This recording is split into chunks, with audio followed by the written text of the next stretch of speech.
So, hey mga bebe, nababagot ako. Natamad ako mag-edit. At lagi kong tinitignan to, gusto ko nang makuha, pati itong Starlight ni Kagura. Kaya napag-diskitahan ko to. Gusto kong dagdagan tong battle points ko, kaya nagkalkal ako sa inventory. Kinonvert ko itong trial card ng M6 ni Claude. Tapos ito napakadaming trial cards ng Epic ni Bane. Pati itong trial card ni Skylark ni Fanny. Nakuha ko dun sa may Ducati event. Trial card din ng Starlight ni Martis. Trial card din ng Starlight ni Zaz. Trial card ng Ducati ni Leomord. Ba yun? 30 battle points long. 11-11 skin ni Wanwan. Trial card din ng 11-11 skin ni Nolan.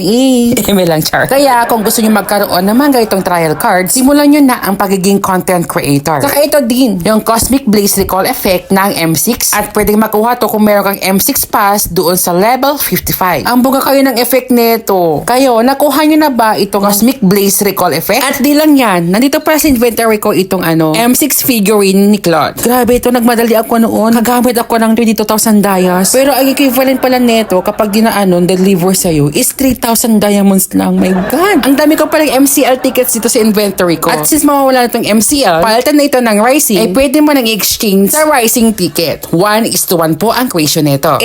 BB coins! Di ko alam kung saan galing to. Di ko nakikita yung nagiging. I-exchange natin into magkano kaya equivalent nito into diamonds. Uy, 11 diamonds din. Thank you po. So, moving forward tayo. Ito na yung request yung unboxing sa inventory ko. Grabe, ang dami naman to. Puro karamihan naman, magic dust.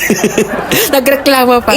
Additional 90 Starlight Fragments. Na magkalkal pa tayo, baka mayroon pa tayo baguhang ibang Starlight Fragments dito para makuha tayo ng Starlight Chest. Ito, Starlight Hero Selection Chest. Siyempre, meron ako yung mga heroes to yan. Kaya kukunin ko tong Starlight Fragments. Sayang din, 600 din to, diba? Kalkal pa tayo kung baka meron pa dito sa ating inventory. Ducati Gift Choice Bundle. Ayan. Ngayon ko napansin, ang dami pala nito. 80. So, hinati ko siya. 44, parting 44 din lang silang dalawa. Nabulol pa. And next, ayun, meron pa pala dito. 210 Starlight Fragments. So, pupunta na ako sa Starlight. Ala, kulang pa. 5547. Kailangan ko sana ng 5-6 para dalawa yung mabuksan kong chest dito kasi worth 2-3 yung isa. Kumuha na nga ako ng isang chest. Okay ko lang siya.